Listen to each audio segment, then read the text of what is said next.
Hey everybody, welcome to the Ghost and the Goat. I am your host, the Goat Bams. I'm gonna bring on my co-host with me, buddy. Come on in, bud. Peekaboo! Hey, it's me, What's it's up, Buddy, dude? the Ghost and the Goat What's going here on, brother? live, coming to you live. Oh, very good, dude. Not much going on. Well, no, there's a lot going on. I can't say nothing much is going on. I want to tell you because there is so much going on in the sports world. This very week we have enough that we can kind of like fill in the gaps to where our guest from the paranormal, our ghost guest this evening, had just a few minutes ago hit me up on the text and said, "Hey, dude, sorry to do this to you, but we have a family emergency and I have to bail on you this evening." So we had Shit a out. guy coming from across the line paranormal from Southern Georgia. That would have been a great conversation. I love the South. I love, It will be. He'll come on. he'll come It back. We'll will get be him a back great. on the show. It'll be a I'm great. like, not a problem, dude. We're from Boston, or the Boston area. Our Celtics are in the playoffs, are in the NBA Finals. Holy Ah, shit! dude. All right, So much since we're gonna baseball is baseball. It's great this time of year. Is heating up. since we're There's gonna enough to start talk on, about. you started with the Celtics talk. Let's talk about something that happened today. Hmm. Remembering in the basketball world, a really weird thing. Hulu released like this 6-part documentary. They released the first 2 parts like a couple hours ago. It's about what's called Clipped, right? So it's about the 2014 LA Clippers, and not even about the team, just about the owner. The less than professional owner. What? All right. So before I get into the team, first of all, to get Ed O'Neill, great. That Awesome dude, actor. Yeah. great, like great, dude. I didn't recognize him at first, and then it's like they did a close up. I was like, oh wow, that's Al Bundy. Look at that. Huh. Dude, the thing I took away most from just the Donald Sterling stuff, Hmm. how detached from reality that dude was. Oh Like yeah, he thought everybody loved him, dude. yeah, right, Like, exactly. He thought he still lived in 1960s Southern white America. I don't know. He was completely I not forgot touched. about I forgot about this story, and this was like one of the biggest stories probably to hit the sports world ever. Hmm. Like Yeah, that, well, because he didn't. This guy got his he team was taken away forced to from sell him. the team. He was forced to Right, sell the team. They right, voted him out. The because he was such a billionaires scumbag. voted him. Yeah, A because of scumbag amongst a room full of scumbags. He's a pretty bad guy. it's it's tough to feel bad for the dude when it was Right. his mistress, aka assistant, that is the one that threw him under the bus. Oh my god, You what a know lovely what I mean? actress she is. Holy lord. But Dude, this was so crazy. I was when I started watching this, I'm like, oh, I forgot how because it goes through all the Clippers stuff, and the Clippers mhm, obviously like they've struggled forever, and they are a cursed franchise. I believe in that curse. Like one of the the worst teams in basketball by dude, the far. team Yeah. that they have right now should be world title contenders every year, and they're never even close. Like Right. Didn't they were they're they in the always playoffs for a hurt. few years and then they just kind of fell off again, right? They Yeah, made and they're the stacked. postseason, They have right? they have a couple of the best players I think this generation's ever seen. They just can't stay healthy to like Right. put it together. And they talk about the Clippers curse. They talk about all that stuff. You know what I mean? They could have drafted Kobe. He got taken 1 pick ahead and then traded to the Lakers. All this other stuff. Like, Shoulda, but woulda, Donald Sterling, coulda. Yeah. what a piece of crap Donald Sterling is. Yeah. Like, He and I mean, stuck he made another money on the generation. he made money on that team that sell. Hmm. Obviously, they sell it for like $1 billion, and then the dude that bought it now is like crazy. He's like a Mark Cuban fan type. You know what I mean? Like he's Right. nuts about the team, nuts about Yeah. the team. Well, you kind of have to be. But now they're But they great. dive into some of this stuff, and what an idiot that he knew she was recording him and still didn't care. Like just let Like it it rip. didn't even matter. Like he's like deity or something because he owns a basketball team in Los Angeles, one of the biggest markets in the world. I don't know. It all went to his head apparently because He's a he took billionaire. a yeah. He Oh yeah, forgets. You know what I multi-millionaire. mean? Like, Yeah, yeah. They 70 something money. year old billionaire 70 something year old billionaire thinks everybody loves him because he has all the money and the yes people around him. Right, And right. that's Of it. course. You know what I mean? Yeah. But man, And he got a girl like like his that, and he threw some money at her. And he bought her a Ferrari, and he panded her around the court, and everybody knew it. I just watched. I just finished episode 1. Everybody knew that he was, with this, Everybody knew what she was. including his wife. Yeah, Who wasn't. right. And what they have, I don't know if it's in the second. I'm like halfway through the second episode, Yep. and there's like a dinner scene with his wife and like a bunch of her friends. I think it's in the second one though. And they talk about this and all that stuff. It's so crazy, dude. She's like, Oh there's no, a level of it's the end of the first one. it is the end of the first one, and she's like, there's the a red T-shirt, and they all go out. yes, on a ladies' night, yeah, and she's bitching about how he just bought her a duplex, and she's gonna move. and he's flaunting her around. Yeah, right. Flaunting her around, like keep it a secret. That's all she wants is for him to keep it a secret. Yeah, because he's had other assistants, and she never had to see him before. It's like it's like every old lady that's married to a billionaire. She knows what's going on. She's just it's okay because she doesn't have to see it, I guess. But now she has what's to that see old it everywhere. What's that old saying? What's that old saying? Hell hath no fury like a woman scorned, and he had two women scorned. Two women scorned. Dude, and that she wasn't even that scorned when she was recording him, and she was still recording him. And, she was recording him. I don't think she knew what she was going to do with it, but then she did pretty much the only thing that she could do with those. To put yourself in such a position where you can have this billionaire throw money at you and buy you a nice car and buy you an apartment in a nice school district for your family, but he treats you all like you have to do is let him suck your toes a few times, and just say nice, awful, inappropriate things to you, and that's it. Yeah, that's not a bad. And then screw him anyway afterwards. It's all said and done, and probably got a ton of money. I can't wait to She did get a ton of money. I remember. I can't wait to see how bad she raped him over, because he got the shit end of the stick. I mean, not to say he didn't deserve it, but he got the shit end of the stick in every which way, it seems. So yeah, which he deserved. Like he absolutely total scumbag. Absolutely. We here at the Ghost and the Goat do not promote scumbags or racist assholes. We are, in fact, in favor of him suffering as much as possible. So, cheers to this. I'm looking at this 2014 Clippers team. I forgot how good Lob City Clippers was. They had Chris. They were right? First of all, dude. So they started off obviously Chris Paul. Yep. You know what I mean? They had Chris Paul. They had Blake Griffin. They had DeAndre Jordan. Yep. They had. I'm looking at the JJ. Kid JJ. JJ Redick was their big signing. Like he was nasty. You know Doc Rivers, who's the man. Yeah, Doc Rivers coming. Is he? Well, he did good things in Boston, though. Come on. Did he? Did he? They should have won more than one championship. And it's funny that I fall into this.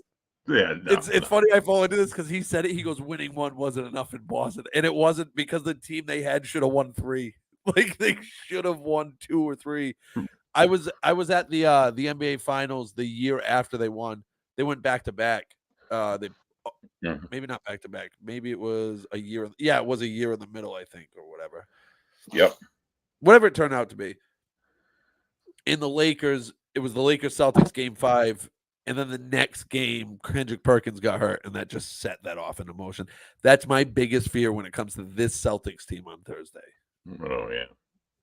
Injury. One big injury, and they're 2-1 favorites. The Celtics are 2-1 favorites. Porzingis is coming back, right?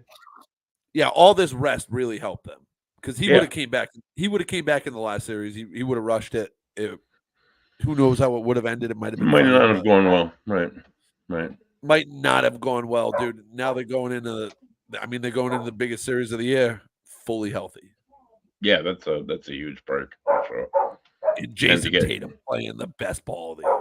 Like him. Yeah, they played awesome against the Pacers. They just swept right through the Pacers like they were like nothing to it. And I know people are hating on them for it, dude. Like they're hating on the Celtics for everything.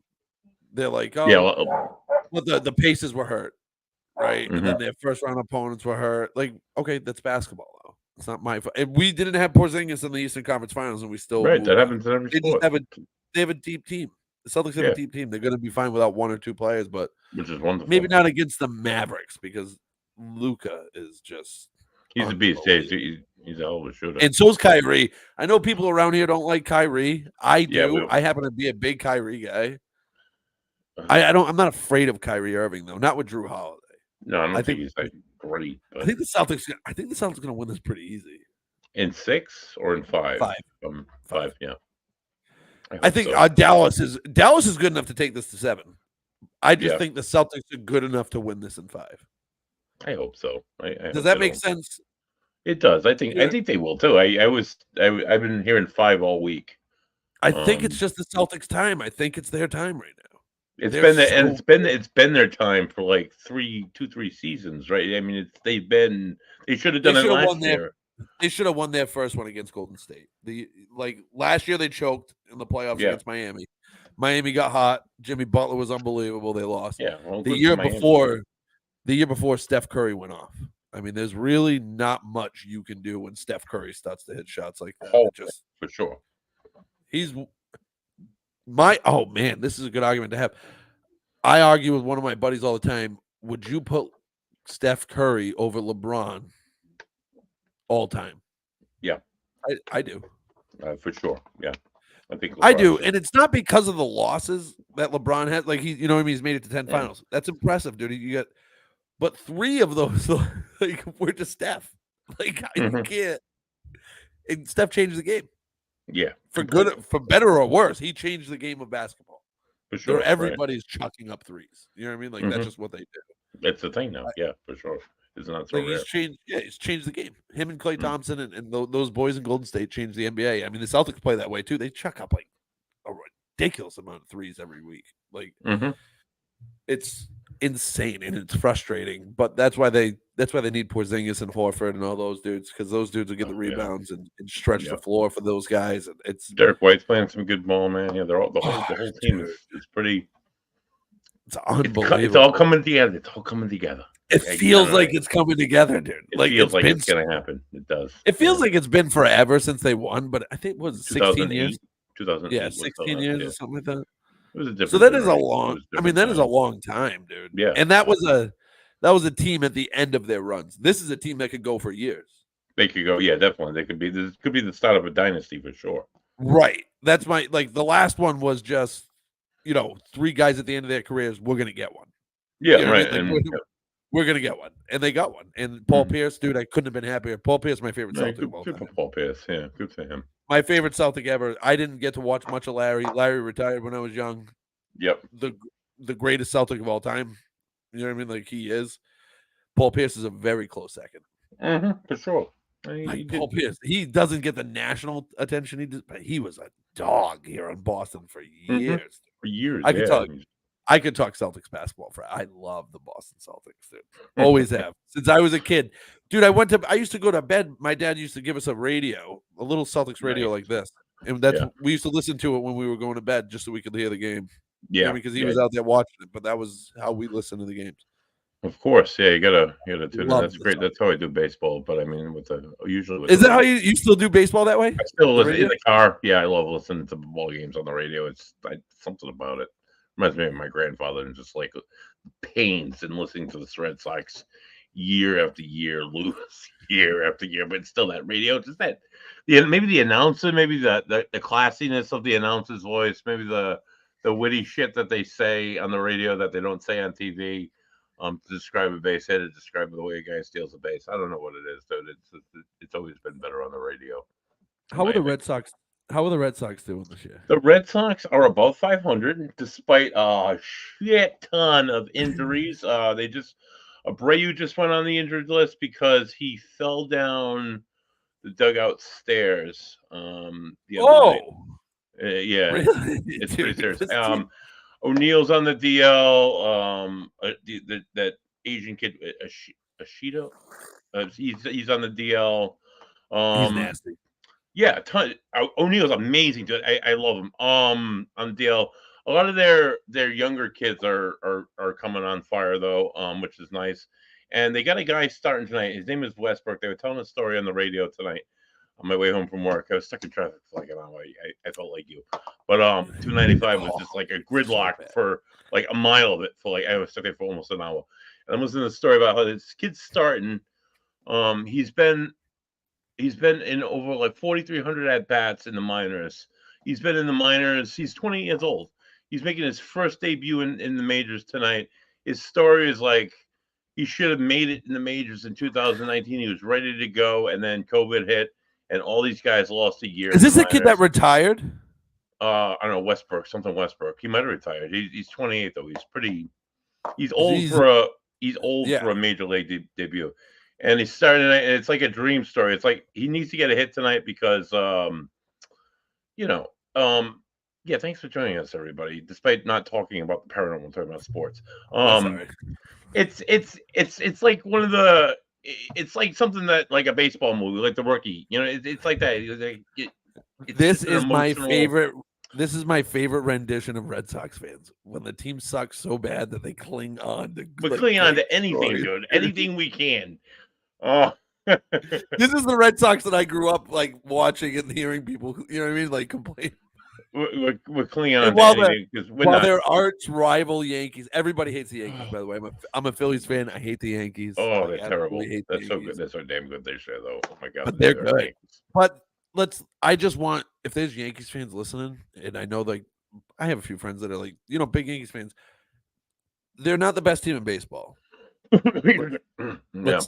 Let's stop. Yeah, no, okay? They're not great. The first team with 40 wins was the Phillies. The Phillies have the same record as them. I know they're the big thing. The Phillies haven't played anybody or whatever. You play the teams that are in front of you and you beat the teams that are in front of you. That's what you do. That's what good teams do. Phillies are like good teams. Oh, dude, they're unbelievable. This might be the year. I take the Phillies in every single parlay and every single one that they never let me down. Knock them. They haven't let me down yet. They're so Braves. The Braves are starting to like kind of peter out a little bit. Chris Sale, he's a friggin' cancer. He's a stud. Is it? Yeah, you think he's that good? Yeah, is he doing like? Is he doing well? Dude? He did. He started off so hot, dude. Chris Sale is the most talented lefty I have seen in so many years, but he just can't stay healthy. The dude gets a paper cut and he's out for 3 weeks. Like, right. I think he has the worst luck out of any starter in the major leagues. Like, he just misses time. You know what I mean? Like, yeah, when he pitches, dude, he's a guy. Oh, he was on fire for the Boston Red Sox, but like, he couldn't. I mean, they won a World Series because of Chris Sale. Right, that's true. That's true. Let's be honest. He anchored that team, dude. He talks about this. I watched something, because obviously they're in the same division of the Phillies, so I see a lot of Brave shit. Mm-hmm. But he was talking about. They were asking about his time in Boston. He goes, "It was my best and worst times of my career."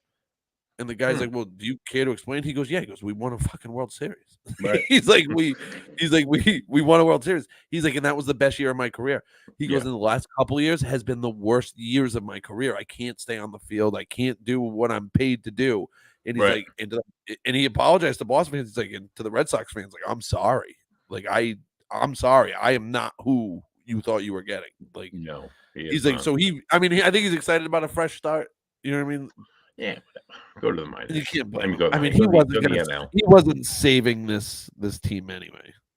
No, he was just He wasn't going to save that team. There's all right. So I know you're not a big fight fan. Let me get this out of the way. There was a big fight over the weekend. It was a big card. It was a good card actually. Was it a boxing or was it a MMA? UFC? It was actually. So now you want to talk about 3 things happened. Deontay Wilder got his ass knocked out again. Mm-hmm. His career's done. This happens to boxers. You know what I mean? You get touched, and once you get knocked out, that jaws never seems the same again. Oh right, It's like a common thing with heavyweight boxers. Like, it's just kind of what happens. And that's it. Bye, Deontay. Sorry about it. Like, he was great. You know what I mean? He was always a puncher. He was never a fight. Like, he was never a boxer. Like, he was a more He didn't have the technique. You know, was he a welterweight? Was he a featherweight? What was he? Was a heavyweight dog. Heavyweight. Nice. With power that would send you to Jesus, dude. Like, he was unbelievable. He had that rare one-shot power that could just take anybody out at any given time, and he knew it. You know what I mean? He didn't have the technique, but he could hit you with a right and just send you into freaking la la land for the next. And so is he old? Did he get old, or did he just? No, I just think he got exposed. He was undefeated. He brought Tyson Fury out of retirement, and then he gave Tyson Fury a mean right hand, almost knocked out Tyson Fury. Tyson got up at 9, like the Undertaker, dude. I'll have to say it was unbelievable. It was unbelievable. And then that one was a draw, which if you really watch the fight, it wasn't a draw. Tyson won that fight, but because he almost got knocked out, the judges kind of skewed the cards. But the second fight, dude, Tyson Fury knocked him out and just dominated. You know what I mean? Like, and then the third fight again, dominated him again, and he just hasn't. And Deontay hasn't been the same. He's been knocked out twice, I think, since then. It's just time, dude. He's older. You know what I mean? He had a great run. He was undefeated for a while, just freakish power. Just that's all he had. Now he's just getting outclassed by these dudes that aren't even great boxers. So that happened. UFC 302 happened. Islam, I'm gonna mess his last name up, so I don't want to do it. It's Machkev. It's spelled like that, but I can't. I never pronounce it right. Faced, yeah, that makes sense. Faced Dustin Poirier, who's one of my favorite fighters, like a UFC all-time great. You hear this a lot, like your favorite player's favorite player. Like this dude's like your favorite fighter's favorite fighter. Like him and Justin Gaethje are just two dudes that whenever they watch, you know what I mean? Whenever they're fighting, you want to watch. Yeah. Poirier took Islam, who's undefeated, and one of Khabib's proteges, right to the limit, dude. He made him bleed. He punched him. Like Islam dominated for a couple rounds. Poirier's the guy that fought against McGregor a few years back, and when McGregor knocked him out. Yeah. He's had 3 fights against McGregor, I think, or 2. Right. I think it's 3. Yeah. The first one, I think McGregor won by a decision or something like that. The second one, Poirier knocked his ass out. The third one, McGregor broke his leg. That was like just to see that happen was like, oh my God. And now that you bring up McGregor, he canceled the press conference the other day. For his next fight, right? Yeah, it was supposed to be for today. The fight is supposed to be at the end of the month. With Michael Chandler at 303. Should be a great fight. They were doing a press conference in Ireland. McGregor was quiet for a little while. He actually just sent out a tweet 3:42 yesterday or whatever it was. He goes, in consultation with the UFC, today's press conference was canceled due to a series of obstacles outside of our control. I don't know if I believe that. I apologize to my Irish fans and fans around the world for the inconvenience. Appreciate all your passion and support. I can't wait to put on the greatest show of all time.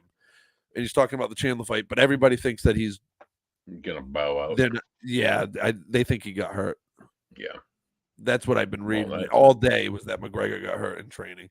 And I could imagine a relapse after that. Dude, that like these people are in like the peak condition of that. Such a freak. And make no mistake about it, McGregor McGregor went on the juice. You know what I mean? Did you see that? Did you see that Roadhouse movie? Did you freeze on me? They originally do the same thing. So the second, Roadhouse, did you see the second one? You cut out. Did you see the second Roadhouse yet? I didn't see the second one. I saw the first one, the original. Dude, they cut out again. McGregor is juiced. McGregor's in it. Yeah, yeah. He's the bad guy in Roadhouse too, and Jake Gyllenhaal is the hero and stuff like that. Man, dude. It was actually pretty good, and it's about you former UFC fighter that's a bouncer for the Roadhouse. Like it's a good movie. McGregor's just juiced out of his mind. He looks like $1 million, dude. 5'8", 300 pounds of all muscle. You know what I mean? It was so scary, dude. Imagine that coming at you. No, he's 5'8", and I still wouldn't want any part of that dude. That dude not at all, dude. He'd send me to the shadow realm, dude. Those dudes can punch harder than right. You know what I mean? They're trained killers, dude. They're trained killers. That's what they are. Yeah, all right. So anyway, the juice made his bones weak, and that's why he broke his leg. No, I think he used the juice to recover from his injury because he took himself out of the USADA testing and all that stuff, and he's finally back.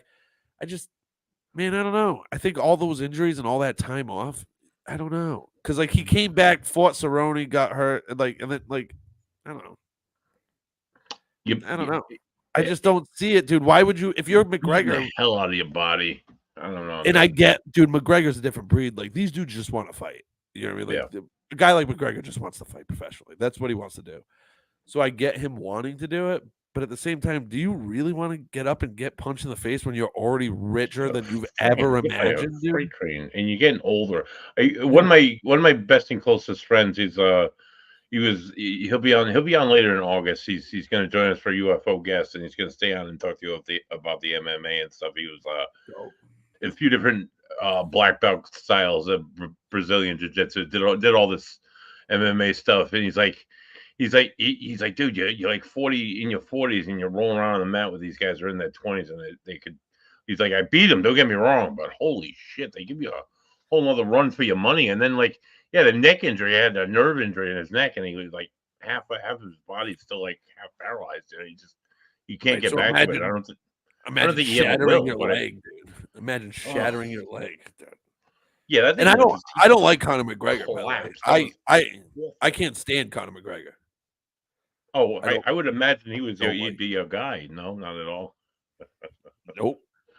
No, Uh, and do you know? Here's the thing: is I didn't mind McGregor. Like I used to find him entertaining. I was never like a huge. I would watch the fights. He's just captivating. You know what I mean? Yeah. Like he is one of those dudes that you have to watch. He's one of the biggest stars. When he started that whole thing with Khabib, and I just thought he was just out of his mind. Like, and Mhm. some of the stuff he said to Khabib, whatever you think about his religion, you think about his religion, but you don't attack it and talk crap about it. Right. Yeah, that's kind of That dude believes it with all his heart. You don't disrespect a man's religion like that. Like his, you know Right. what I mean? His belief system, like you don't do that. Dude, he disrespected Khabib, and I love Khabib. Like I think Mhm. I think he's one of the greatest of all time. Like Is he a Muslim gentleman? yep, from Yeah. Kazakhstan. Who cares Used where to he's from? wrestle Baby? bears, buddy. There's videos of Nice. this dude wrestling bears as a kid. That's He cool. wrestled the bears, dude, as a child. It's As not a like little child. black bears that we have out here that we go and see at a training No, grizzly camp bear. up in New Hampshire. It's a grizzly bear. It's like It a was man eater. It's a it killer. was like yeah, it was like an adolescent cub, but he was an adolescent. He was a kid wrestling another adolescent bear. So that's like equal strength to me. Like it's a bear. Yeah. it's They still a they bear. will rip your face off with their teeth. Yeah, that's a pretty fierce, competitor, Dude, I'd say. dude, For sure. Khabib had the best press conference moment. I love this stuff. Like I love UFC. So Mhm. like when Khabib and Conor were going up to it, and you could just see it on Khabib, it just meant more. You know what I mean? Like Conor was trying to sell the fight, and Khabib was sitting there going, "I'm gonna kill you." Like he's like, "I'm gonna murder you," and he Your said, "Dude, face. the night before they do like this big press conference and all, they do the weigh-ins and like a little press conference and stuff." And Khabib gets up there, he makes weight and he's got his hat on, like he's got a traditional hat from Kazakhstan and all that stuff. Mhm. And the crowd is just booing him relentlessly because they're all behind McGregor. And he just goes, "Tomorrow night, I am going to smash your boy." He's like that. I am going to smash, dude. And Conor, like, Conor tries to do his shtick and all that stuff. And I know a lot of it's just shtick, but it just gets under my skin. Yeah, of course. And he's like, so they start the fight, and Khabib's just outclassing him, like just Mhm. demolishing him, dude. Khabib's one of the greatest wrestlers in the UFC's history. And Conor was like, it was all business, like in between rounds. It wasn't anything personal. And Khabib just like looks at him, doesn't say anything, goes back to his corner.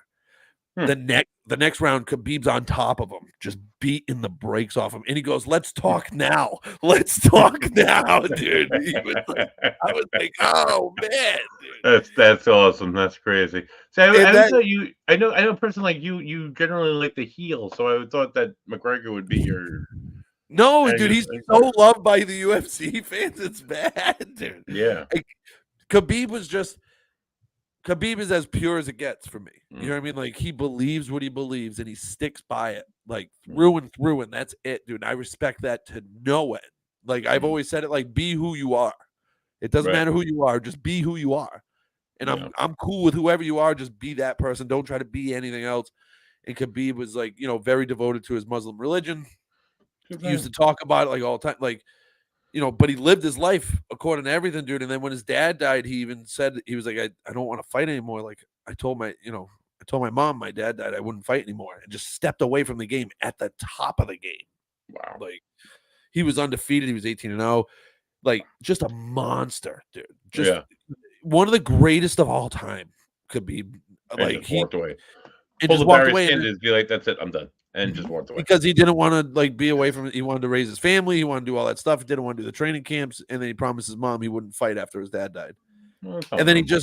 he trains Islam when he's back Mhm. in Kazakhstan because that's where Khabib lives. Mhm. And dude, he has got a monster, dude. This dude Islam is he is pound for pound the best fighter in the world right now. He beat Poirier. I mean, made him tap in the 5th round. One of the better fights I've seen in a very long time. And Mhm. it broke my heart because I was hoping for that storybook ending that Of course. Poirier's at the end of his career. He's a very loved fighter, well-respected fighter. Yeah. This is Yeah. probably his last chance at a title. and he just went up against the dude that's just not. I don't see anybody beating Islam anytime soon. So he's the next. He's the next. Is he a heavyweight? No, or there's just no. There's Light no heavyweight. classes, right? Like, just no, there is UFC. classes. Oh, Oh, yeah. okay. Oh. Yeah, he's the Yeah, I don't know. It says what? Tell me about 155, I think. Tell me about the class system of the UFC. How is it? How is it the same as boxing? I don't. It's a follow little it. different than boxing. There's not as many as in boxing. Boxing, it that's feels what like it there's is. one every 5 pounds, dude. Yeah, right, You know what I mean? right. Like, it's like 145, 155. There's like 135, 145, 155. So like a low guy, medium guy, big guy. All right. Right. And then there's 185, and then the big boys. the big boy. You know what I mean? Like the big boys, dude. Yeah. And That's they're fun to see. oh, dude, they're all fun though, because it's all because of the weight class, like just the styles that you get. Because you get guys that can wrestle, and then you get guys that can do like Yeah, Brazilian. right. You get It's jujitsu some, guys, and then you get guys like my favorite fighter, like Sean Strickland, who's just a pure, almost like boxer, but he has Brazilian jiu-jitsu background too. Yep. So like this, he's just a striking dude like Conor, like can just dance around you, just beat the brakes off you, get it. Like the one thing with Sean, and he's like 135 pounds, but he's like almost 6 feet tall, dude. He can literally just keep a lot of these guys at distance because of his height. Yeah. You know what I mean? Like Conor doesn't do that. Conor's just he's gonna get you with a counter strike, and he's a sniper. Sean's a sniper too, but he's a little lankier. So all these different styles is what makes the UFC the best fighting brand in the world right now. Dude. Well, And boxing is good. It's boxing's legendary for its corruption and its They also had a big drought after the 90s in like big name fighters. Like yeah, right. Of the Holyfield, Holmes, Tyson, after all those guys were done. After those heavyweights went away, the Klitschko's took over in the 2000s, and like they just refused to fight each other. So for a while, we had 2 world heavyweight champs that were undefeated that just wouldn't fight each other because they're brothers. They didn't want to fight each other. That's weird. And then eventually, one of the Klitschko's got taken out. Tyson Fury took out one of the Klitschko's. The other Klitschko fell, and then now we had this resurgence. Boxing's hotter than it's ever been. Like probably the last 40, 50 years. Like they're hot right now. Yep. But it's still the UFC's business. I think in COVID, the UFC took off to a level that I don't know if anybody's going to catch up because they were the only thing going. Like that's true, right? And they're, you know what I mean? They're like on the ESPN, was ESPN now, like pretty big, and that's pretty awesome. Yeah. And they're every way you like the Tom Brady bros, they were on that, and every way you turn, UFC is like becoming everybody's there. Sports. Everybody goes to the UFC fights. I mean, everybody will go to a big boxing fight. You'll see the stars come out for that. Right. But every single month, the UFC is putting out a pay-per-view that people talk about and people like millions of people watch. And it's not just one fight. It's like it's many in one night, right? It's like WrestleMania, but it's real. There's about 5. Yeah, there's about 5. You know what I mean? And they just kick the shit out of each other. Yeah, dude. The fight before was Sean Strickland versus Paulo. I'm gonna mess up his name too, but Paulo and Sean Strickland's like a former welterweight champ and just absolutely outclassed this kid. The story of the night for that UFC 302 was the scorecards. The judges' scorecards were just brutal. There was one dude, I think it was the same guy every fight. He had like the opposite of what if you were watching the fight. Sean Strickland won that fight 5 rounds. He just dominated. He won the fight. This one dude had it 50-45 the other way. And I was like, wait, what? I'm like, what fight were you watching, dude? But it happened like 4 or 5 times. And it was like, I don't know what's going on. They were talking about it on the broadcast. It's still like all in the podcast, like all the UFC fighting podcasts that I listen to, all that stuff. Right. They were talking about how bad the judges were. And I mean, that's why you can't leave it in the hands of the judges. Right. You gotta get it finished because you never know what somebody's watching and not watching. You just don't. It was crazy, buddy. I've seen some bad cards, like bad ref cards, and I was like, wow, that's bad. Like, holy shit. So when's this 303? When's the next big one? That's supposed to be the end of the month. Oh, really? Okay. Yeah. So we're gonna find out soon if Conor's fighting, because if not, then they're gonna have to name the main event. There's millions of dollars riding on this. Oh yeah, I bet. Like, that's big, tens of millions of dollars. Like, it sucks because I wanted to see Conor versus Chandler. It's been built up. They did a TUF. I don't know if you know what TUF is. It's the Ultimate Fighter. Oh yeah, yeah. That's been going forever. The UFC struck gold with that years ago, and they did one with Conor and Chandler like last year, and Mhm. it's just, but it's been dragged out because Connor wasn't in the testing protocol, and like Chandler didn't want to fight anybody but Connor, and so like these two dudes haven't fought at all, and it's like I kind of want to see Michael Chandler fight. Like if Connor's not going to fight, then let's move Chandler on. He's only got 3 or 4 fights left in his career. Let's get some good ones here. Yeah, Like, right. Get something I want to big see it. going on. Yeah, and he Sure. says it, dude. He when Chandler came in the UFC, dude, he fought for years on like Mhm. other programs and stuff, and everybody knew eventually he'd make his way to the UFC. Dude, he's so talented. He So, was like, I'm not here for a long time. I'm here for a yeah. good time. Oh, for sure. So that seems like the more entertaining source. Speaking of entertaining fights, I heard that the Mike Tyson Jake Paul has been postponed because Iron Mike doesn't quite have the iron stomach that he might used to, and the ulcers are taking him down, and he's This is what happens when you fight a man in his 60s. right. You get taken down by old man diseases. Ulcers and the gout and acid It reflux. sucks. I wanted to see Mike punch him in the face. I wanted to see it. So bad, man. Mike Tyson. I don't think fighter. I don't think we're ever going to see it. Now Jake will fight somebody stupid, and it won't be fun. Like this was fun. It's just a little bitch. I wanted to see him get knocked around by a man. Now this is. I don't think this is good for Jake at all. Obviously, that was the one name that you could fight because he's not going to fight a real boxer.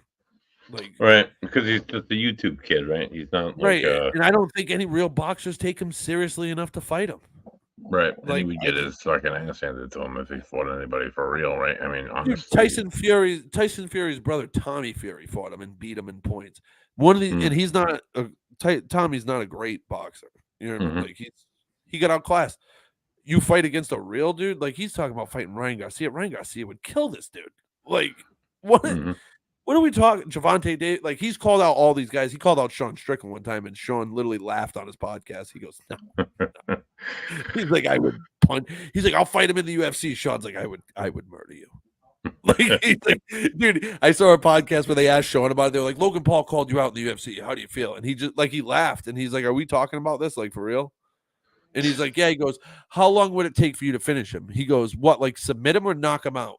And the guy's like, submit him. He goes, okay. He goes, submit him. He goes, okay, under 2 minutes. And he goes, and Sean goes, I'm being humble. And the guy was like, he goes, it wouldn't last. He's like, this is what I do for a living. He's like, this is like, Jake, it's nice. You put on some entertaining fights, but it's not great. Like, you're not a real fighter, dude. Like, you fought Nate Robinson. And all these retired UFC fighters. If he fights a real guy, I'm sad because I want to see Iron Mike. Yeah, he's not going to do it now at all. It's not going to happen. I don't know. With all this stuff, do you think he's actually going to get back into training camp and want to do it all over again? He was looking really awesome, and I don't know. He looks scary, dude. Yeah, for sure. And I was watching some of his old fights again. It's like, oh man, this is gonna be great watching Iron Mike just devastate somebody else, man. And that's what made that fight like worth watching. Oh yeah, right. Like that's what it was like. The nostalgia. He was gonna take this little snotty little shit, and he was gonna shut him up and put him on his ass and spank him like Daddy never did. And that's what everybody was hoping for, dude. It's gonna be beautiful, but Iron Mike, buddy, I get it. Some big news out of the NFL. CeeDee Lamb not showing up for mandatory minicamp for the Cowboys. That's not a bit, but maybe it's because of the He's whole. He wants to get paid. The whole recent signings of wide receivers getting all this money, and he's not seeing any of it yet. He wants some more money. He's feeling entitled. So Justin kind of should. He kind of should. Maybe Jefferson just got paid, right? What? Justin Jefferson just got paid. Jefferson just got paid. Waddle just got paid a whole bunch of money. All right, so CeeDee Lamb is somewhere. I think this is fair to say in between Waddle and Justin Jefferson. Like he's not quite Justin Jefferson, but he might be a little better than Jalen Waddle right now. Yeah, maybe a little bit. I think he's more relied on his team than for sure. Yeah, you know what I mean. So I think that weighs heavy into contracts too. He should get paid. He should get paid. More for sure. Yeah. Jalen Waddle's going to be good, but I mean he's got Tyreek, so it's kind of tough to pay him like the best receiver in the league, dude. When you got That's Tyreek true. Hill. That's true. But he's getting a nice chunk of change, and Oh yeah, we'll keep him in Miami for at least another 2 or 3 years. So I just saw the Patriots. I know you're not a Patriots fan, but no, but I like to watch I them. saw Alex Van Pelt, our new offensive coordinator, laugh at a reporter that asked if Drake May was going to start the season, and he was like, Come on. "No." He's like, No. "Jacoby's our starter. That's why we signed Jacoby Brissett." And then he made a good analogy though. He was like, like when you're training somebody, like you don't just throw them in. Like it takes time. He's But like, that's what's going to happen in a lot of these other team situations. You know, the Bears are going to start Caleb and Caleb's a little different though. Caleb's more ready. Washington's going to start Daniels. You know, right? Yeah, I feel like Daniels is getting set up. Minnesota will start. What's the say? Who's it? JJ McCarthy? No, you I don't think so. I think Sam Darnold starts the season and JJ comes in. Right. They got Sam Darnold now. Yeah, sucks, I think. Though, dude, he's terrible. I don't think he's although he played for the Jets, so right. No I don't think he's that bad. I think he starts like the first 4 games and then JJ comes in. I think JJ's like an early season starter for them. And then I don't see Drake May seeing the field probably till week 10 or 11 because they're in no rush to put him on the field. Which I don't even want him on the field this year. Don't even let him play. Don't get him hurt, dude. Protect him in a that bubble kid somewhere, right? Yeah, dude. Get him a nice visor and a nice clipboard that he can't clip his hand to, and then just make him comfortable. Like give him a Microsoft pad and a nice comfortable visor and a nice pair of comfy sweats, and don't ever let him put shoulder pads on. And then just leave it on the side. Oh no, you're not going to go on the field this year. No. I would rather see Bailey Zappi throw 1,000 picks than watch Drake May get hurt. Right. That's your future. That's the 3rd overall draft pick down the toilet. We can't do it. I can't do it, buddy. I feel like this is how the entire rest of the NFL felt when we were just ruining teams. You know what I mean? Like the Patriots were killing teams for 20-something years, and everybody else is struggling to find a quarterback. And I'm like, oh, sucks to suck. Guess what? Right, and it does suck to suck, dude. Now you're in that shit. Oh, but I'm gonna stay with him, dude. Next Wednesday, I am going to the Brady Patriots Hall of Fame thing. Oh, really? Well, season ticket holders got it on sale when it first went on. So my dad was like, "Listen, I'm buying the tickets. Like, I want you guys to go." You know what I mean? Like me and my brother, and you know, it's a retirement ceremony. It's gonna be cool. Like we're gonna relive 20 years of. Is Tom gonna be there? Yeah. Dude, Tom's gonna be there. Bill's gonna be there. Robert's gonna be there. The whole team for you. You can relive a little bit of the glory that once was. Hey, and cry a little bit. Hey, buddy. Good for you guys, man. When's the last time the Dolphins won the Super Bowl? Well, I really can't say it's been too long. So yeah, 2018 for the Patriots. Right. I mean, you guys had a nice run. Not too bad. Not too bad. Some of the best comebacks. 6 Super Bowls, dude. 6 Super Bowls over 20 years. I could take a few bad years, dude. This just reminds me of when I started going to Patriots games. Like this, I started going when I was a kid in the 90s, dude. 94, we got our season tickets. Like my dad got his season tickets in 1994. I don't know if you remember 1994. We fucking sucked. I remember that. Sucked. It was Drew Bledsoe's rookie year. We sucked. I remember that year. That's when they practiced at Bryant University. It was Bryant College back in those days. And being from Smithfield, I was up there all the time because Drew Bledsoe would sign anything you gave him his first year. Yep. He would stop and talk to people. He was the nicest guy in the world. And then he signed a contract. And then he didn't sign a fucking thing anymore. And he wouldn't talk to anybody. That's not true. I have dude, he signed for kids. He wouldn't sign for autograph collectors or adults, but he would sign for kids. I was a little kid at a Patriots season ticket holder thing. They do like 16, dude. Yeah, but the Patriots have done this for like ever. As long as I've known the games and stuff. They invite the Patriots season ticket holders and residents of Foxborough to come out like at the end of training camp, and they do like a practice like under the lights, or like they used to do it in the daytime. Now they do it under the lights. And Drew Bledsoe grabbed my jersey, signed it, gave me a wristband and everything, dude. He was the nicest dude. I thought he was awesome. I thought it was awesome as his rookie year. I thought he was great. He was awesome. Just his rookie year, he was great all around, dude. He was, buddy. If you would have gave him the offensive lines that Tom Brady had, come on now. That dude could throw any ball in the dude. He was definitely a good quarterback for sure. He was he was supposed to be the next Dan Marino. Like, and he put up the numbers like it. Like, dude, he was like throwing for 500 yards while quarterbacks were still throwing for 250 and calling it a great game. Like, this dude was he was ahead of his time. He was the starter when Tom took over, and if not for Tom Brady, I think he would have just continued his career in New England. To be honest with you, but you want to hear something funny, buddy? Yeah. After the Patriots won in 2001, right? Yeah. I was still, I don't know, 12 years old, 13, whatever it was. I was a kid. I remember writing a letter to the Patriots telling them that letting Drew Bledsoe go was going to be the biggest mistake. You weren't so much the GOAT in those years. No. Oh, my God. I was like, it's a mistake. Tom Brady didn't do anything.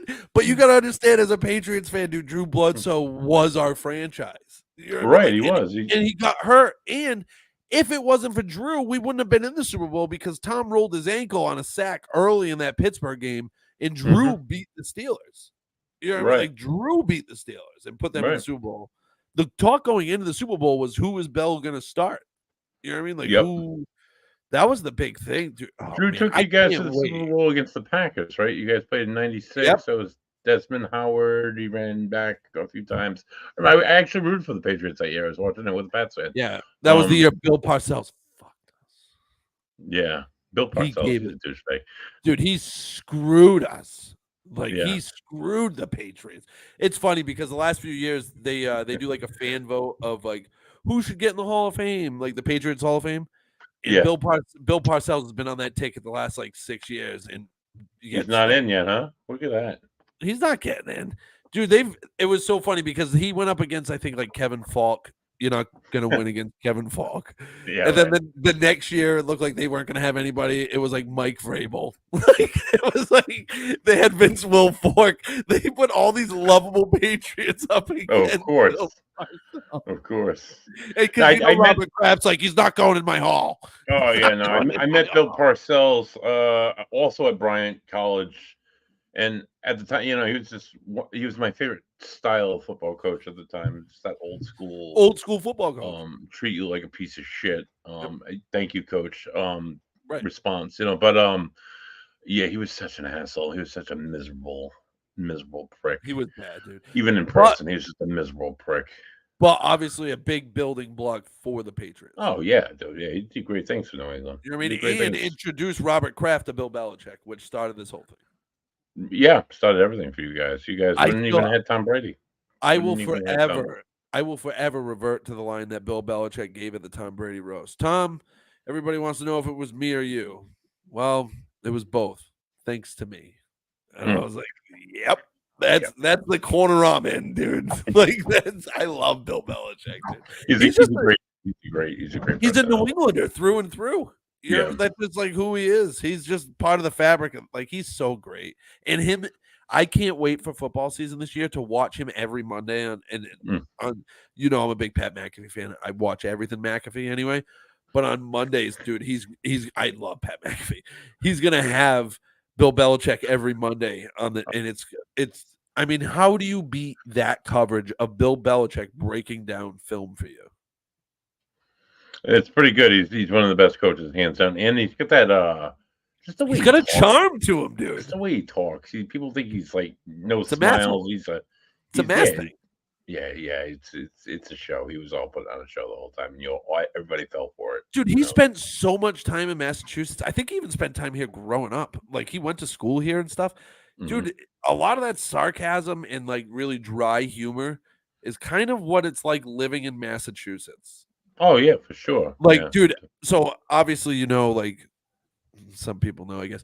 I was married for a little while, and she was from Ohio. You know what I mean? So like when I met her family, you know, this is what pisses me off about going to different states. You know, they want to hear the Boston accent. As soon as they hear you're from Massachusetts, they think that Boston covers Massachusetts. You know what I mean? Like, they're like, "Oh, where do you live, Boston?" Yeah, they start making those stupid jokes.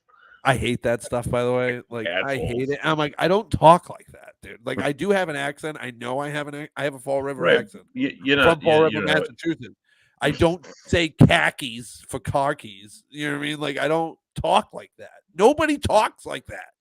Nobody. If you go deep Boston, there is that slight I think it's only accent. like a couple boroughs though. It's not like all of Ted Boston. Kennedy. Ted Yeah. Kennedy had a big one. Yeah, the '60s when everybody was still on the radio talking about and a fly ball. You say, you know what I mean? Like Yeah, that's how they talk. Like that's old school. trying to think of another moss hole was.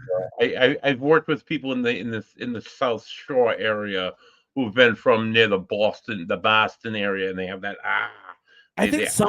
I don't say my R's at all. I don't say Like, my R's either. I'm from Rhode Island. No, I don't. We get swept into the same bucket because Rhode Island just becomes part of Massachusetts. It's because you guys. So it's because it's the smallest state. And Yeah. everybody wants to lump it in with Mass or New York, and everybody forgets about Connecticut because Connecticut is just God's parking lot. Connecticut. You know what I mean? Like it I is. hate Connecticut. Well, there's nothing to like. It's just the highway between Boston and New York. That's all. It's the worst state to drive through ever. It's always the first for me. It's always the last. It sucks. It's not very big. It's just there's always construction. Buddy, Pennsylvania. You want to know the worst? Pennsylvania sucks to drive through. You east to west. You really want to get me going? You know the fucking upstate New York, Buffalo. Buffalo is the worst fucking city to travel through. There is nothing good in Buffalo. The best thing about it is that the turnpike passes through it. It is so bad, dude. It is brutal. I've been to Buffalo. I've been to Buffalo. It's cold. It is like cold up there. It's like New York's version of. Yeah, but I get good buffalo wings here in New Bedford. That's true. You know what I mean? Like you can get buffalo wings anywhere. It's not all right. That's a fact. It's nice in the summertime. And their team sucks. And their team and their fans. I do hate the Bills. I do hate the Bills. And their fans suck, buddy. Their fans are awful. Their fans are awful. You've never won. You made it to 4 Super Bowls and you choked 4 years in a row. Yeah, you choked. Yeah. First of all, impressive. Impressive that Jim Kelly was that good to get that team when the first spread offense probably in the NFL. Thurman Thomas was a monster. They should have won the Super Bowl. They just choked. Yeah. Imagine, all right, buddy. Imagine in today's world if they choked 4 times in the final. If the Celtics don't win the championship this year, they're going to be known as chokers, and they're going to break that team up. They're going to break that.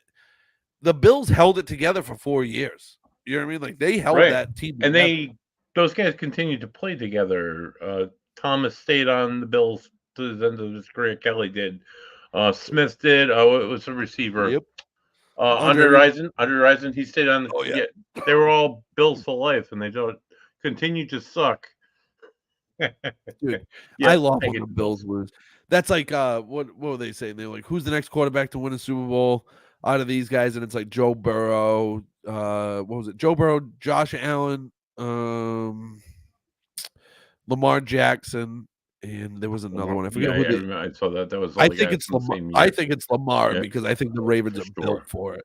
Like I think the Ravens, they're so good, dude. Lamar is such an athlete. He's got Flowers, who is next level fast. He's got that. And he has an organization that built a team around what Lamar Jackson does best. Yeah, right. That's what you have to do. You don't build a team and then have a quarterback adjust to your team. You build a team around your quarterback. That's how you have to win. That's the only way to win. That's how the Patriots won all those years. That offense. He is quite a stud of an athlete, though. He doesn't only running quarterback. He throws super well. I've seen him line up as a wide receiver, catch a pass, take a hit. He can take a hit. But he doesn't even take many hits, dude. He's too quick. He is very quick. He's so fast. He's so impressive. For him, he hasn't had any knee issues as of yet, so that hasn't slowed him down just yet. Because he doesn't take the hits that all these other. When people talk about scrambling quarterbacks and they're like, "Oh, this guy," like Cam Newton took hits. You know what I mean? Like Cam Newton was like a bulldozer, dude. He used his size. That guy from the Eagles years ago. Not Donovan McNabb. Yeah, that D-Nap. Yeah, D-Nap. Yeah, I mean, he was fast. He's another one. Took a bunch of hits. Josh Allen takes a bunch of hits, dude. Like these dudes take hits. Lamar Jackson doesn't get hit. He might get hit once or twice a year, and everybody goes ooh but he doesn't take consistent hits like a lot of these guys do. He can evade them. Right. Yeah, ball's a scary team. And I'm gonna say something that you might have forgot, but they added Okay. Derrick Henry. Dude, he's towards the end of his career. Okay, Yes, no, maybe Derrick Henry and Lamar Jackson in the same backfield. Who can you stop? So you're gonna focus and pull towards Lamar, who's then just gonna pitch it to Derrick dump it off Henry to Henry. Yeah, okay, I with could a see that. full head of steam in that offensive line. You know what I mean? Yeah. And the best tight end in football in Mark Andrews. Yeah, that's true. Like Mark Andrews, when healthy, is the best tight end in football all around. Derrick better Henry, than- the last like- 3-4 years in Tennessee, he just hasn't. I don't know. No, man. just last year, I think he had a bad year. I think he still Wasn't he eclipsed hurt a few 1,000 years yards. ago, but he's been Dude, he hurt. had, like, He's a great. I'm not saying he's probably a whole lot faster than I am, but I just think he's He's. Oh, did I Thank- lose you? maybe he'll have a breakthrough season and like shut me up. Probably will. Dude, he doesn't even. but they don't need him to be Derrick Henry from the Titans. right, that's true. They just don't- need they somebody don't- to. When have they ever relied on a? You know what I mean? They've never been able to rely on a running back. You still have J.K. Dobbins there. Yeah, who's been that's true. hurt consistently. This Mhm. just gives Derrick Henry carries and then J.K. Dobbins some rest, so maybe he doesn't get hurt as much. Sets up the play action. Because I think Dobbins tore his Achilles last year or something like that. So this sets them up nice. Like I thoroughly think they're probably going to win the Super Bowl this year. They did win. They did lose a few pieces on defense. Patrick Dolphins- Queen. Yeah. Patrick, dude, he's incredible. Patrick Queen, he's another guy that I was impressed with watching live. He's just But they have Rolando Smith too that they got from the Bears a couple years ago, who's nasty. all right, well, They're still good. Like they're you know what I mean? Sure. They're a scary team though. That's for sure. Both of The them. one team I want to see and I'm interested in seeing is the Chargers. Oh, because of Holmgren. Not Holmgren. You think Harbaugh? Yeah, Harbaugh. and not even just Harbaugh. If Justin Herbert doesn't have a good year, when are people going to stop talking about him like he's a good quarterback? He's talked about as an elite top 10, but he I've hasn't never proven- seen it. I've never seen it. Have they made the playoffs? He had two really good receivers. I think which they made it. and got They've gotten rid of knocked both out. of them, right? I think they got What's that? knocked out. No, yeah, Keenan Yeah. Allen and Mike Williams are both gone. Both of them are gone. Have they replaced? And they have Josh Palmer from last year, who was a rookie that didn't really pan out too well so far. But I mean, rookie years, like Belichick talked about it in the draft coverage that he did. Like a rookie, like their second season might not even start until midway into the second season. Like you don't know what you have until the third year. Herbert. He's on his fifth. He think came he out is. with Tua. He came Yeah, out I the same think- year as yeah. Tua. Yeah, he 'Cause did. Yeah. Dolphins wanted to pick him allegedly, and they went with. I Tua just don't instead. get the hype. I just don't get the hype. I don't think he's as good as I don't know. He's never done anything. Right. I've never I- seen him do anything. I'm more excited to see. Not excited. I'm more scared to see Houston. I think Houston is going to be a trouble in the AFC this year, and That kid Stroud is better than a lot of rookies were. Stroud is better than like guys who've been in the league for like 3 or 4 years. He has his confidence. He has his leadership. He's like 23 years old. He's got this athleticism. He can come back when he's down. He's very like this good. Tom Brady-esque almost. He could be in that conversation in a number of years. He's got a cannon for an arm. Yeah. He's got it all, dude. He's fast on his feet. He's good in the pocket. He's good out of the pocket. You know what's funny, buddy, is we could talk about all these teams in the NFL that we think could be good, and then when everybody when the attention turns to the team that's been dominating the league, everybody wants to tell us that they're not as good as they used to be. The Kansas City Chiefs just won the Super Bowl, and they're only getting better. They got better. They added Hollywood Brown. You know, like they added Hollywood Brown, which is a speed component that they needed. Yeah, and then they got Xavier Worthy. I think it's they took somebody like big in the draft, right? Yeah, Xavier, Yeah. the wide receiver out of Texas. This kid, buddy, this kid flies, dude. Mhm. Like speedster, and that's the one piece that they miss. And they added 2 guys that could really, break a defense. If you can open up the top for that offense that allows Travis Kelce just to cut through and get those wide open in the middle, dude, you're in. And Isaiah Pacheco in the backfield, like Pacheco's fast. He's young. Yeah, you're in for. And he runs hard, dude. Isaiah Pacheco runs so hard. He holds on to the football. He can catch the pass. They're one of the teams. Like, I enjoy watching that. I want to see Mahomes win 10 championships. Oh no. It was nice to see him win one, because when he was like, before he won any, he was coming up as the Patriots were still on top. So yes, I was rooting for them then. But now that they have had their chance like 2 or 3 times, let's move on to the next. Let's move on to a more orange and aqua team. Let's move on to somebody else, though. Why can't we appreciate greatness, buddy? We can appreciate greatness in the Southern Florida region. They got to get into the playoffs, dude. They can't even. They can't do anything.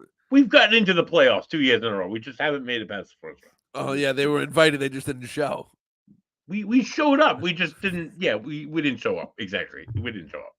I'm talking shit. My team hasn't made the playoffs in a few years. Son of a bitch. Yeah, you can only talk shit because you're a Pats fan, and that's the only reason. Fuckers. It still holds true. I can still talk about it, dude. It's right. Eventually, I'm gonna have to stop because I don't want to be a Cowboys fan about it. You know what I mean? But like for now, It's still pretty recent. Cowboys fans are awful. At least Pats fan, you can have respect for Pats fan, because like, or for an old school, not the pink hat wearers, not the people who are like, Patriots. They're not Pats fans anymore. I'm now a Jets fan, or I'm now a fucking Tampa Bay First of all, fan. I forgot about the Jets, dude. The Jets are winning the division. Give me Aaron Rodgers for $1 million, please. I'll bet the house on Aaron Rodgers. I love Aaron. God, that beautiful man. I can't wait to watch him tear apart my Patriots in Gillette. I'm so excited. That would be fine. Honestly, the Jets on the schedule that we have for the Dolphins that got released a few weeks ago. The Jets we play the Jets later in the season, both times. The Jets are there's a few other teams I'm like, this could be difficult, but it's honestly, it's been many years as a Dolphins fan that I've looked at the schedule like, what the like, oh man, it was like last year, the last like 4 or 5 games were like, oh, what the fuck? These games 5 in a row. But the Patriots have the Bills the last 2 out of 3 weeks of the season. Yeah, that sucks, dude.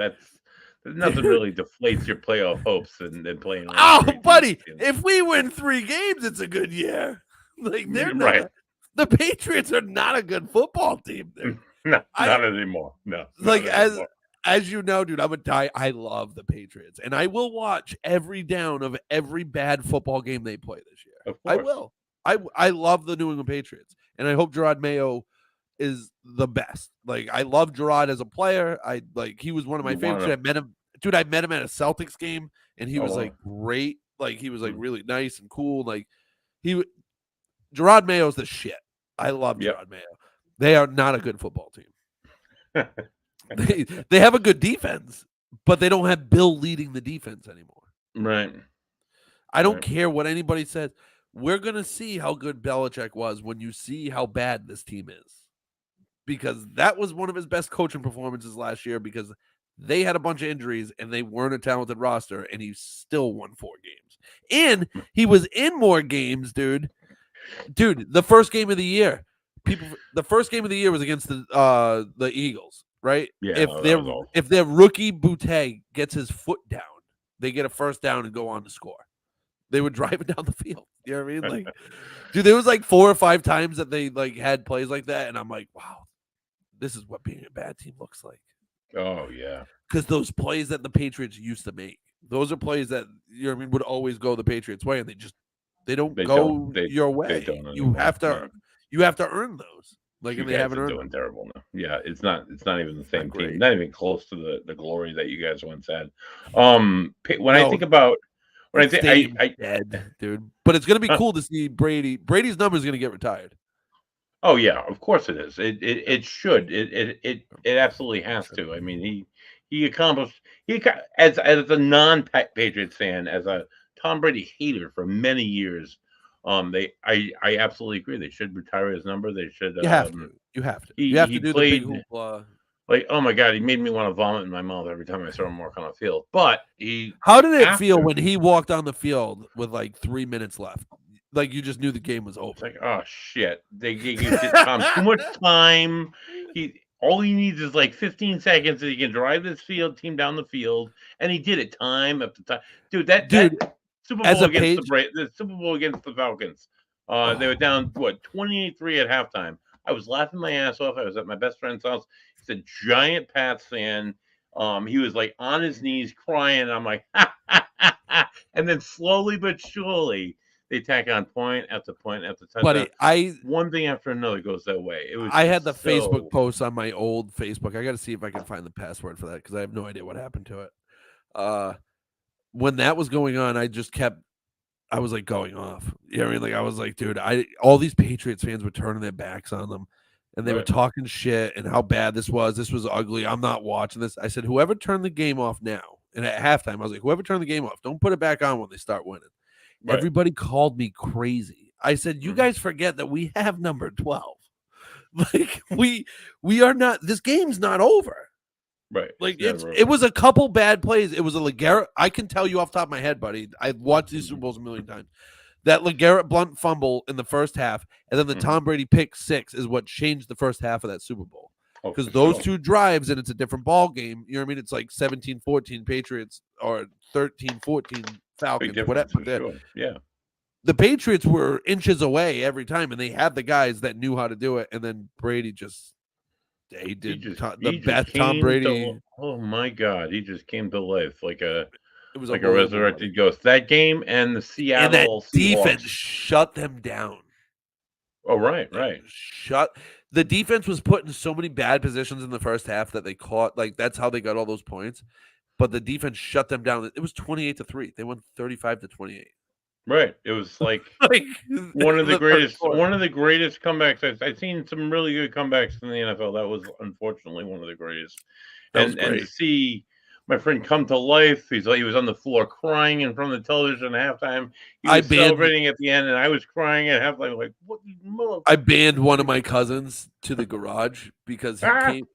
Dude, in the third quarter when Brady threw that pick 6, right? Oh, I think it was the third quarter, whatever. And he took his Brady jersey off and threw it on the ground and was like, he was being a little bitch. And I was like, do me a favor. He goes, yeah. I said, go out to the fucking garage and don't watch the game because I'm sick of you and I'm going to punch you in the face. You're not a real man. Get out of here. And then he goes, blah, like throws a fit. The second he leaves the house, they started to score. He went to go come back. I said, get the fuck out of this house right now. He's like, get the fuck out of this house right now.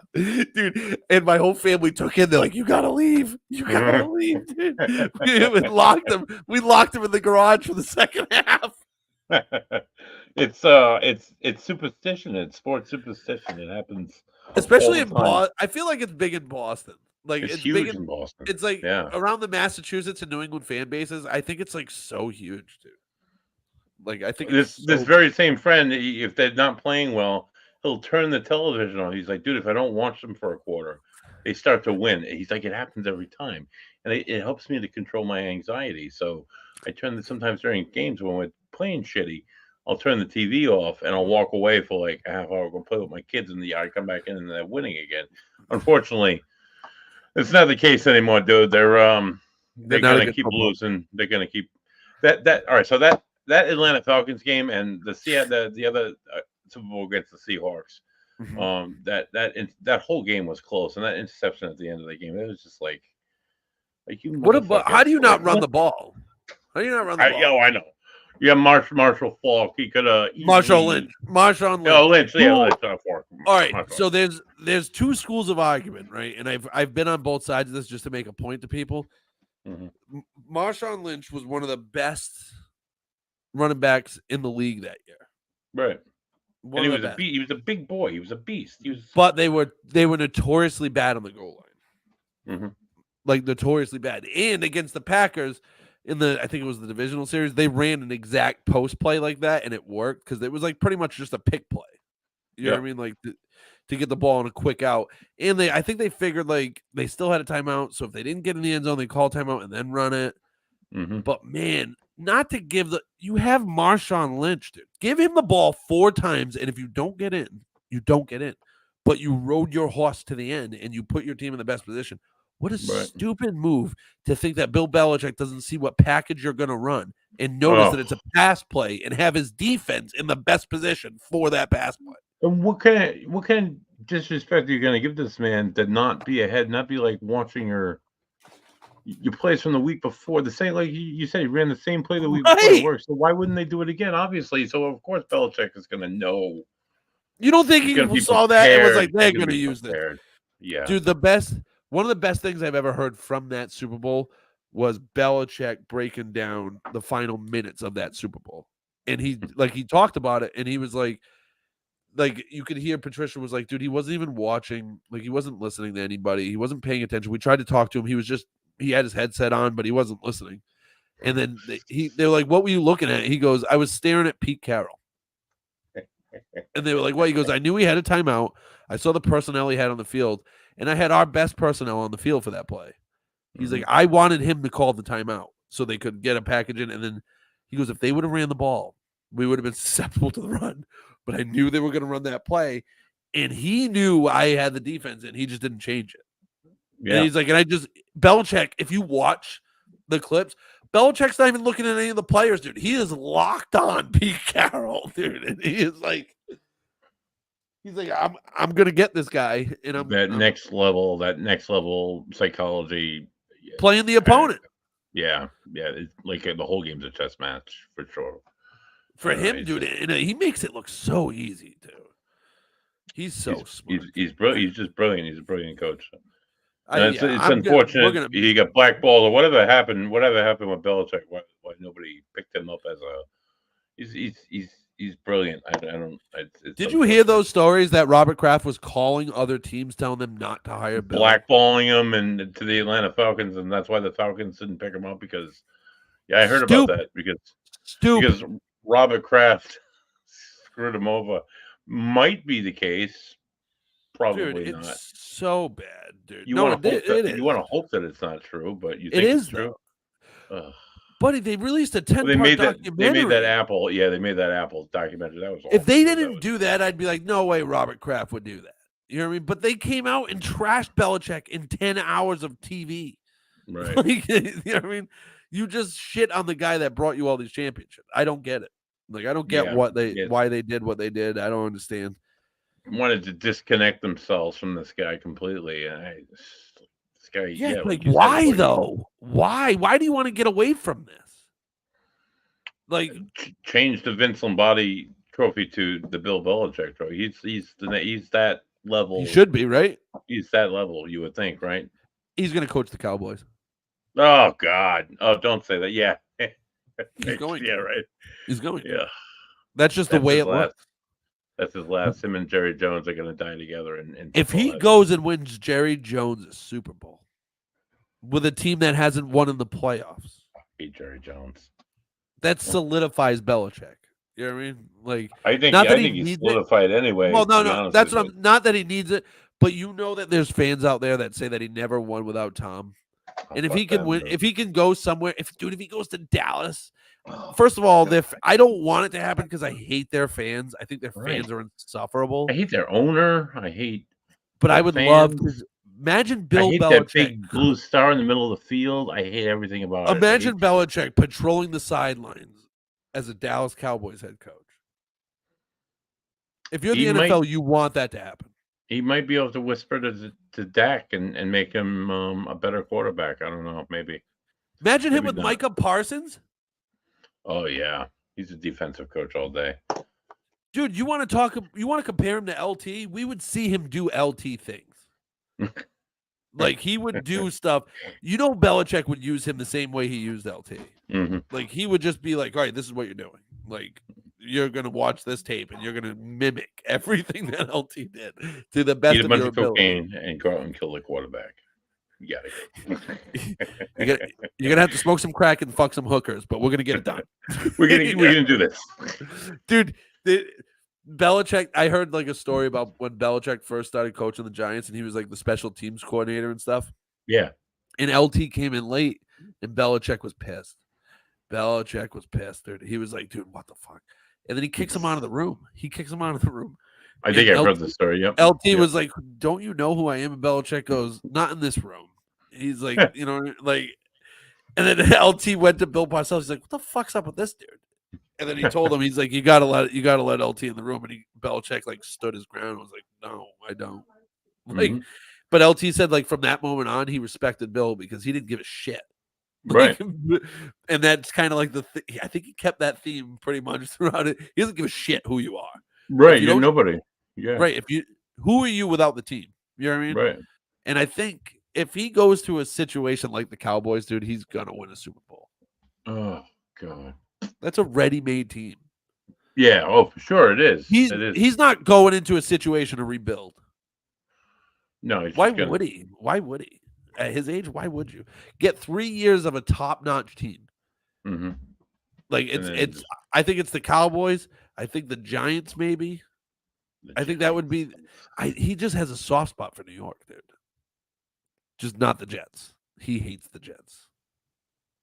I've never seen anybody. Yeah. Bill hates the Jets the way I hate Ohio. You know what I mean? It's like, it's totally right. I also hate the Jets, so I can understand Coach Belichick. Like, dude, did you see that documentary?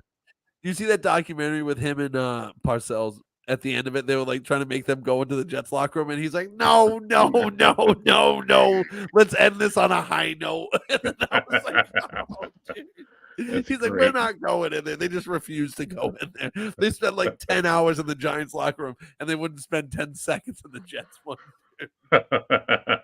Nice. My favorite. My favorite. Some of my favorite moments of Bill Belichick and his career with the Patriots were when Rex Ryan was coach of the Jets, and oh my God, they go back and forth in like press conferences, or he hated Tom Brady. I love that dude. He was Rex was pretty good until he became a Bill, and then he kind of just went downhill. Rex was all right. I mean, he won with Mark Sanchez. Like, right. He was all right. Like, he was a decent coach for the Jets. He was a funny guy. It was just so funny. Like, he would talk so much shit, and then the Pats would just whoop him. Like whoop him, and then he'd be in the press conference like, "It's not the way I thought it was gonna go."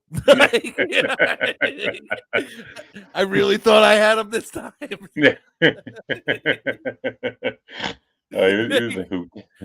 Oh, dude, he was a riot, and then we got the Wes Welker Footgate, like that was. Oh right, yeah. That was one. Oh, we're just they're like good little foot soldiers, and like I was like, oh, dude. And then he got benched for like a series or whatever it was. Wes Welker hates the Patriots too, by the way. Oh yeah, I don't know what it is. Like, I don't know why. He had his most success here as a Patriot. He was given his first real chance. Like, he was nasty with the Dolphins. I think he was your punt returner, right? He was he returned up punts for us for 2 or 3 seasons, and then. But he didn't play slot much, right? No, he was more of a returner. He was maybe a fifth guy, I think, but I don't think he was because he torched the Patriots one year. I think the year before they traded for him, he beat us like on a punt return and like torched us on kick returns. And I think that's when Bill was like, I think we need to have this guy. We should grab this guy. Yeah. Yeah. And then he turned him into a fucking slot machine, dude. Yeah. And Tom Brady's bitch, right? I was watching Julian Edelman. Oh, no, that was Edelman. Never mind, that's Edelman. I love Jules. Yeah. I love Jules, dude. And he's a Patriot. You know what I mean? Like, he's a Patriot through and through, that dude. Mm-hmm. He loves New England. I love Julian. I could never say a bad word about Julian Edelman. He played so hard, dude. Oh, for sure. Yeah. He gave every ounce that dude had, he left on that football field. There was never a doubt in my mind that dude was going to hustle. Like, he worked every day for it too, and all time. And he played corner like when they were hurt. Like, he was an ultimate. I love Julian Edelman. I was watching his podcast earlier. I didn't finish it, but it had Matt Light on it. Oh, nice. And dude, buddy, you have to see this video. It is Matt Light. So Matt Light, I don't know how much you know about Matt Light, but he's like a notorious prankster around here. Mm-hmm. Like, notorious, dude. And like, I guess he pranked Bill. He put like a mouse attached to Bill's laptop that wouldn't click. Like it didn't work. It wasn't a real mouse. But he said that it would send a shock through you once you click the mouse. And he's like, Bill, I guess, hit it and then like got shocked and then hit it again and it deleted all the files on the computer. And Matt's like, dude, and like all his notes or whatever. And like I guess Bill like obviously takes notes on everything.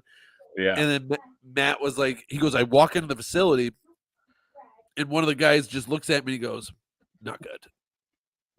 He's like, no. And Matt's like, what are you talking about, dude? He goes, I'm a plead innocent until it's proven. He's like, but he goes, I knew from that reaction something wasn't good. He's like, and then he found out, dude. And then I guess like he goes, Matt Patricia, he goes, I walk up, I'm walking up and into the locker room to get ready and stuff like that. And Patricia just goes, you fucked up. He's like, he's like, and Bill was like mad. Like, yeah, real mad. But he was like one of Bill's favorite guys. Right. Bill notoriously likes guys like this. Like all the stories you hear, like he loved Rodney Harrison because Rodney Harrison hurt guys in practice. Like it would hit guys in practice, like lay you out. And he was intense. And he loved guys like Matt Light that would prank guys. Like, but Matt Light and Jason Taylor would have some battles on that line. Oh yeah, for sure. Yeah, for like sure. Jason Taylor was a dog, but Matt Light was a nasty left tackle. Yeah, he was Brady's blindside for years, dude. Yeah, right. Like he loved him, Vrabel, and all those dudes. Like the Patriots Hall of Fame, but not the NFL Hall of Fame, right? Or Matty Light, yeah. It's unfortunate because he probably deserves it. He's a big figure around New England charities and stuff, and yeah, you hear his name a lot. Huge in the community. Does a lot. Still does a lot to this day. Like, yeah, right. He's a good dude, man. Like, talking about the Patriots' golden days, like the early 2000 teams, dude, like Willie McGinnis, guys like that. Like, I love those dudes, man. That's my childhood. Yeah, right. Like, I remember Willie wearing the fucking old uniforms in the first Super Bowl. Oh yeah, the Elvis. I guess it wasn't our first Super Bowl. It was our second. 96, right? 96. 85 was the first one. They got smoked by Packers the Bears. Handed you your ass, and then 85, the Bears handed our ass to us, and That's then the true. Packers had Desmond Howard return a couple kicks, and they killed him. Yeah, and then we ended up. The 86 was an ass kick, and that was I wasn't alive. I do remember that. I was a little guy. Somebody bought me a Patriots shirt. They put me in Patriots gear. I was like 6, and I wasn't into football at the time. But and the Patriots were supposed to be a good team too, and that 85 Bears team was. The Bears are they're legendary. The fridge. That Perry. Yeah, that defense was. And Walter Payton was their running back. Yeah, Walter Payton's like legendary, dude. He's all-star Hall of Famer, right? Oh. That's pretty much. Who they had at quarterback? They had McNamara, right? Was it Jim McMahon? Jim McMahon. That's right. Jim McMahon. Yeah, Jimmy McMahon was their quarterback. Was it number 9? And he wore the headband and all that stuff. He was like yeah. I remember that. Yeah, he was their greatest quarterback of all time in their franchise until Jay Cutler came in. Jay Cutler. Oh yeah. That lets you know how bad the Bears have been notoriously at quarterback. Jay Cutler, he's terrible. Kyle Orton was supposed to be their savior. You know what I mean? He did nothing. No. They had so many quarterbacks year after year that just came and went. They got one now, dude. Caleb Williams who's to say he's not going to come and go, dude? Who's to say he's not going to be just another Chicago Bears quarterback? You, okay? You think he's going to be the next Chicago Jesus? I think, well, I wouldn't say Jesus. I think Jesus is a little too high for anybody to aspire to be. But yeah, dude, I think he's the next big thing for quarterbacks. Okay. He's got all the talent, dude. And the Bears weren't a bad team. Like they weren't great, you know what I mean? But they weren't like the worst team. They had like 7 wins, and they got talent. They drafted Odunze. I think that's how you say his name. They get the best receiver in the draft. Receiver, right, and the best quarterback. And they traded for Keenan Allen. Oh, that's true. Yeah, he does have a lot of weapons. Yeah. And they beefed up their offensive line too. So like they're going into a situation where they're putting Caleb Williams in like a decent position to win. It could happen, but I mean, he's still a kid. You know, Yeah, he's gonna. I'm sure he's gonna have some growing pains, but I we think talk he's gonna about protecting so. these kiddie quarterbacks until they're at least even 11 games or even the full season, and before we I put them think in. So I mean, I think it depends on the quarterback, though. I yeah, think Caleb's ready to play, and I think they put a team around him to have him play. The Patriots drafted a kid knowing that he was going to need some work. Like, he's raw. Drake yeah. is raw, and he's going to take some time.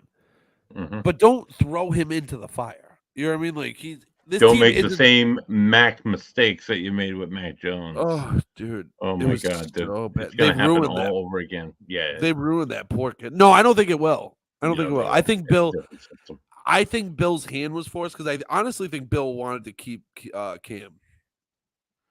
Yeah, I do. I think Bill do. wanted to go a different direction in that draft, if I remember. I think he right. wanted to keep Cam, dude, because he wanted Yeah. to draft somebody else, and he wanted to keep Cam as his quarterback. Cam wasn't a bad quarterback here. He just got run out of town because everybody thought Mac was the next guy.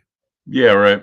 And Cam wasn't Tom Brady, so they just wanted everybody just wanted the next Tom Brady, and the fan You base couldn't kinda, get two more different guys than Tom Brady and Cam Newton. Oh yeah, no, not at all. Just personality wise, and like you know what I mean. Like I don't think people around here were ready for that yet. No, Mr. Flashy, no, not at all. Right, The especially hats after and Tom. You know what I the mean? pineapple for a haircut. Yeah, no, they weren't. I saw a meme that they were like, "This is how Cam's gonna dress up," and they had him dress as Pat the Patriot. And I just wish that Cam would have showed up once to like a post game press conference dressed as Pat the Patriot. And I love Cam Newton, dude. I love Cam. I think Cam's great, but that would have been hilarious. Yeah, That would have been so good. Cam Newton is he still playing? Is he a bench spot for Carolina now, or is he not even? He didn't play last year. No, he's just gonna retire. He's done. Yeah, he does his podcast now. He doesn't do anything else. No, yeah. Such is the life of a former NFL star. Took a lot of hits, dude. Oh yeah, for sure.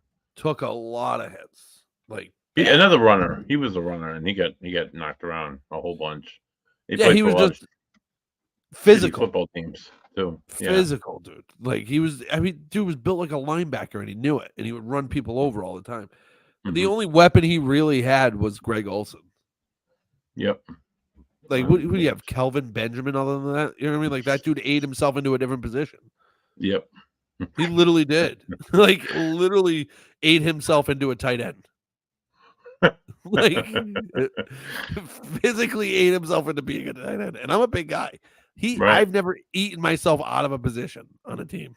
That's a lot. That's a lot of weight gain. Into a lineman. Jesus. Dude, they're talking about that kid that the Patriots drafted, the one that said he makes people in wheelchairs stand up. He looks like Javon Baker. They said he looks like good. Yeah. I'm like, well, if you're gonna make a comment like that, you better be good. Right. Yeah, you have to be good if you're gonna be talking that kind of shit. For sure. Imagine if he comes out and he's like filthy. That'd be your best bet. That'd be awesome. That'd be awesome for you guys. Oh yeah, dude. But, I don't think they got it. I don't think no. They got it. I mean, he might be good. You know what I mean? I just don't think they have a team around them to find out. No, I don't think they supported him at all. And burning cash. They didn't burn any cash. There was no cash burned. No, they lied to me. They went out and they went out and they did absolutely jack shit. They were like, "We're gonna spend money." Yeah. They re-signed guys. Like, they gave Barmore a contract extension, which he's the highest paid player since Brady. Like, he's nasty. Christian Barmore's filthy. Yeah, like, he's a game wrecker. But that's not a splash that you promised everybody. No. You didn't even add a wide receiver. You got rid of one. You would think, right. You were thinking of something big and more mighty that they were going to do, and they were going to draft this rookie quarterback and spread the wealth around him. And you guys were going to do something with your season next year, but it turns out that you're probably not going to, and you're just going to take a lot of nice road trips and see a lot of foreign cities and their stadiums, and they're going to be bad for a few years. Yeah, it's okay. It's all right. We all go through this. My Dolphins went through this for 20 seasons, dude. So, everybody's got to go through the shit, and you're going to go through the shit too. You're going to see who your true fans are at the end. I'm going to go through a few stages, buddy. I'm going to let you know what this is this year. Okay. These stages will include right now where I'm joyful and happy and realistic. Hmm. And then at some point in the season, I'm going to get a little bit of false hope. You know what I Well, mean? what do you think? Once the season starts, you're gonna get false hope after that point? Yeah, it's going to be early too. It's Like got to week be 2 or early. 3? Yeah, it's going to be like week 2 when Jacoby flashes something, and I'm going to be like, this defense can do it. They can win. You know what I mean? Like, and then I'm going to realize, okay, we're not good. You know what I mean? And then I'm going to get depressed. Like, Yeah, and that's gonna be around like week 8 or so. I don't You're think gonna it's be going to even depressed. take that. I don't think it's going to take that long. I Oh, think really? probably So by like middle week of 6, October? week 6 when we're 1-5 with no hopes of scoring in the end zone, I'm gonna have the real bad saddies. You know what I mean? It's not good. You're gonna be so glad that you like other teams and you follow other teams. I'm sure. Dude, the funny thing with football is I like players. Like I Mhm. enjoy watching some of these dudes, and I'm a big fantasy football guy. I think that Oh, in the for red sure. zone, I think fantasy football in the red zone will keep me alive this football season. And that's But what's kept me alive for 20 years, dude. Fantasy But football for gives me another 4 reason to watch football. hours, for 4 hours every Sunday, I will, without a doubt, dedicate my mental health and my physical well-being to a Patriots team that A, does not give a shit about me, Right. and B, will run my mental health directly into the ground this year because we are Straight not going to straight be into the shithole. Right, for sure. straight. And They're gonna then destroy you, dude. and then I'm gonna go down, right? And then I'm gonna watch the NFL playoffs and I'm gonna be like, all right, this is cool. You know what I mean? I get to watch these players and not even care. Like, you And know what I not mean? feel Like, stressed out at all about being in the nope. playoffs or Just like watch what happens if we lose. Right, just watch a couple great teams play some great football, and like that's what I'm excited about. And then I'm gonna realize, like at the end of the season, I'm gonna get the post Super Bowl saddies again, and I'm gonna be like, "Oh no, no Yeah, it's football! like, Oh oh, yeah, fuck. my team Yeah. sucks." And then the draft is gonna Right. come back. I'm gonna be like, "We're gonna do it. We're gonna build a team." And then I'm gonna do it all again. And then I feel like they're gonna draft a couple flashy guys, and then I'm gonna go right back. I'm gonna ride this Yeah, roller cycle. coaster. Yeah, We're gonna cycle. Yeah, for sure. yeah. They're gonna This put might me into happen a again next year. We'll see I'm what gonna happens. by week 9, I'm gonna take a gribby sock vacation. All right. So you heard it here first. By week 2 or 3, he's gonna have false hopes. By week 6, he's gonna be in depression because they're gonna be 1-5 and they have no hope of scoring. By week 8 or 9, he's gonna be like total like then he'd be happy during the playoffs because he doesn't have to follow that team that has all that stress right. of winning, so that'd be good. But then the Super Bowl will come and go and be like, oh, I'm No sad football. again. That makes me Because sad. I'm a football fan and there's no football on because the Patriots suck and they didn't even make it this far. And hopefully he'll this get is all- right where the Celtics start to kick in. Right, You know what I mean? right. That you have that to look forward. They start in what end of October, beginning of November. Yeah, October. Oh, well, there you go. And they'll be coming off So- of hopefully an NBA Hopefully. championship, and Oh. they'll start winning, and it'll bring your self-esteem back up. Buddy, I hope so, dude. This NBA Finals can't come soon enough either. I've waited a week with no Celtics basketball, and it's like been a long week. It has been a long week. There's I'm been not a no b- playoff hockey because the I'm not a Bruins big suck. hockey guy, so like I Yeah. don't watch. I watched, I think, some of that Edmonton game, which was impressive. That they won Game 7 with only 10 shots on net. Yeah, right. I don't know how that happened, but I'll watch some of it. But I don't really give a shit about hockey. Right. I don't. Yeah. I just don't care. Especially now. But basketball, dude, and the Celtics, like I can't wait, dude. And oh man, if they can finish this season with, I don't care what anybody says about their road to the championship. If they win a championship, it is what it is. They win. They would have the most best wins. Yes, They're they're the the best, best team in the NBA. They had They've like been- less than 20 losses. They were. Yeah. They were the best team in the NBA all season. They deserve this championship. This is Mhm. They deserve to win. Like they did So- what they had to do. Did you the press conference with Joe Mazzulla? I think this was yesterday, the day before, where he came out. It was probably the day before he came out and he said that there's no drama between Jalen and Tatum. There's no problems. Yeah, Tatum's not really an alpha, and Jalen's more the alpha. They're solid. What are your thoughts on this? Do you think there's any? I They're think they're that's, two alphas. Or they're Tatum's not really two an alpha. They're not. Yeah, Tatum- Tatum's not really. Tatum Right. is and he isn't. He's quiet. You know what I Very mean? quiet. They're Yeah. both, dude. It can be two guys' teams. hmm You know, like Jason Tatum. I don't understand the Jason Tatum heat. Like, I don't understand why he's getting so much hate. I don't. hmm He's one of the best basketball players in the world. Yep. You know what I mean? I mean, on the outside looking in, he looks like a good dad. He has his kid with him everywhere. You know Yep. what I mean? Like, seems like an outstanding dude. Like, just bought a $10 million mansion, has his whole family living with him. Like, he's kind of the guy you want at the forefront of your franchise. And then you have Jaylen Brown, who is not as talented as Jason Tatum, but he's a Right. he's a hard worker, and he's intelligent, dude. And it's like Yep. those two dudes, I think they need each other. Yep. I You don't would think it say works. Jalen's more the alpha figure on the floor, and Tatum's more the if he's having a terrible night, he knows to step aside and let somebody maybe support another teammates. But Like, Tatum can do it too. Like Tatum opens up offense. Yeah. Like when he's not, even if he's not playing well, the big thing he can do is like he can see the floor, and you still have to respect Jason Tatum, like because he can get hot. You know what I mean? Yeah. So like he takes all the heat off the other guys, and then Jalen can go off, and Drew Holiday can like they're a very well-rounded team. For sure. I don't think there's any drama. If you look when Jalen won that MVP, dude, I don't think there was anybody happier for him than Jason Tatum. Right. Like Well, it looked like there's been a lot about that too. It's like, he's like pissed he's winning it, he should get it.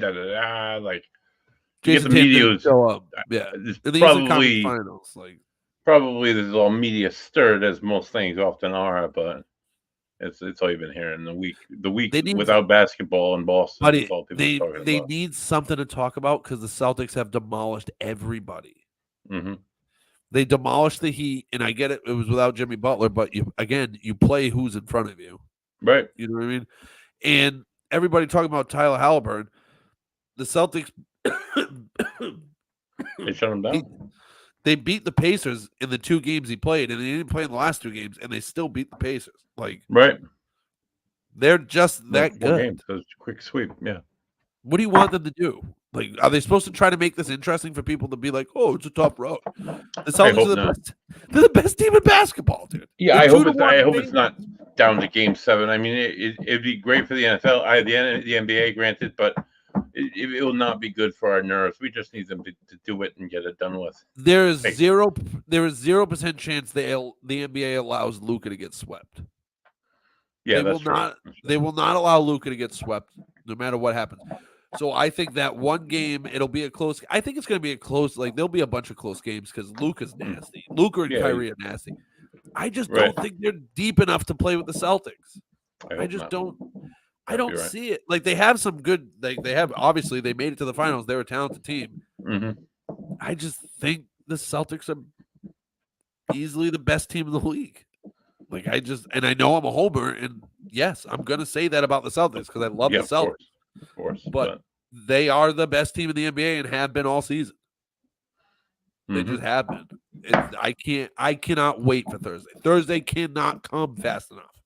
Yeah, for sure. It cannot get here fast enough. I'm gonna watch it at my dad's house. That's my plan. I make my dad watch the Celtics, and you know what I mean. It reminds me like my childhood. I'm gonna go eat dinner at his house, and I'm gonna make him watch Celtics. Get ready for the game. Yeah. Just hang out, and I got to do laundry. What time? What time's the Celtics game on Thursday night? I think it's 8:00. Oh, 8:00. At 8:00, you can also catch it if you're not busy watching the Celtics. We'll be premiering episode 2 of Three Dudes Brews, of course, on the opening night of the NBA Finals. Horrible timing for you. Horrible timing, absolutely. Horrible.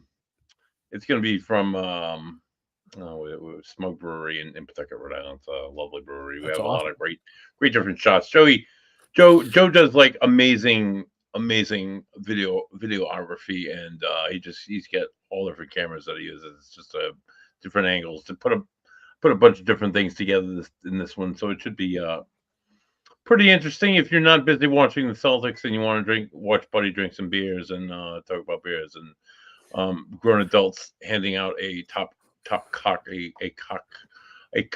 I'm saying the word cock too much. Way too much, dude. Trophy of male clip chicken, if you will, or not the other. I'm meaning gonna of cock. clip you saying cock about 8 times in a row. It's like you. The funny thing is, you were trying not to say it, but you just kept And I saying just kept it. saying the word Like, cock more and it's more. the- Yeah, and I the don't know more what this. I don't know what this was. I was trying to like Draw do out a a cock. like the silhouette of a cock. But that it went way in the wrong direction with that. You Too like much not cock, cockery. but a cock. So Cock. tune cock, in cock, cock. Thursday as we award the top cock, the top clock. Unfortunately, if you're not busy watching the Celtics, and you want to just think about beer, you can put us on and watch this at the same time. But yeah, there's that on Thursday also. Other than that, dude, The best cock talking this side of the Mississippi. I think that's a sign that we're wrapping up here when I just start saying the word cock. Uncontrollably, one word out, cock, hey, cock. And I just can't say anything else but That was cock. so funny. That was So, good. But yeah, that the NBA finals start on Thursday. The Three Dudes Brews premieres Thursday. Great timing, buddy. Great. top cock. Yeah, great time. Great time. You've had a week. You've had a week, and you picked the one day that every fucking person around this area is going to be watching the Celtics. You're going to be watching just the Celtics. Maybe we'll put it on a half hour earlier, and I don't know. We'll see. If you put it on at 7 or 7:30, you're good. You know what I mean? It would work. It's an hour. It's 8, an hour episode. 8 o'clock's going to be a tough sell for people for that. I think that demo that you're going to be looking for here. True. The beer drinkers will be more interested at 7 o'clock hour rather than the 8 o'clock hour. I think 7 o'clock could be perfect leading up to the Celtics. Yeah, it would be. Get people nice and ready for the game. Get me ready for the game. Yeah, that'd be good. All right, maybe we'll do 7. So tune into Van Down with the Riz podcast. Cock. For all sorts of cocks and beers and cocks and basketball. And Celtics basketball. Go Boston Celtics. I can't wait. So yeah, it's gonna be it'll be a good run. Oh no, I hit something. The Celtics are able to pull it through. I think they are, dude. There's no way they're not. I mean, they're the best. We've talked about it. You're saying awful things. I'm a Boston fan, so yeah. It still could happen, but hopefully it could happen. I just don't think it's likely. I just think the Celtics are better. Yeah. So, but hopefully that goes in that direction. Yeah, and we'll be back on Friday with a new episode of the Mid Card. Oh, nice. You and Joe are doing some great things. So I love Joe. All the best with that. I love Joe. Joe could podcast about almost any subject and talk endlessly, and he's makes it so knows easy exactly what he's talking about. Yeah, he's awesome. He's awesome. Makes it so easy to work with. Okay, so next Tuesday, join us back again here on the Ghost and the Goat. We will be bringing back the Ghost element. Next week, we're joined by Diane Lupo. She's a good friend of mine. She was from Rhode Island originally. She's going to be coming to us live doing tarot card readings, and then we'll talk to her about. She's a medium. She works with this guy Roland Comtois. Used to when she was in Rhode Island. Now she's in Tennessee, where her husband makes beautiful music. And join us live next Tuesday at 8 p.m. for Diane Lupo and tarot card readings. That should be fun. So we'll get a few volunteers and we'll have them get the tarot cards read. Maybe that'll be fun. Cards read, it'll be a good time. Diane's always like really cool and easy to talk to, and she's full of pep. So it'll be a good time. And hopefully we'll have some more insight on the Celtics and who we will have the Celtics to cover. Who will be the next one? So the next show. So stay tuned to a Van Down by the Riv for all your sports ghosts and cockery. For Bams the Goats, it's me, Buddy Thayer, and it's been a wild cock of a time here on the Ghost and the Goat. Tune in next week, as always. Have a good week. Goodbye.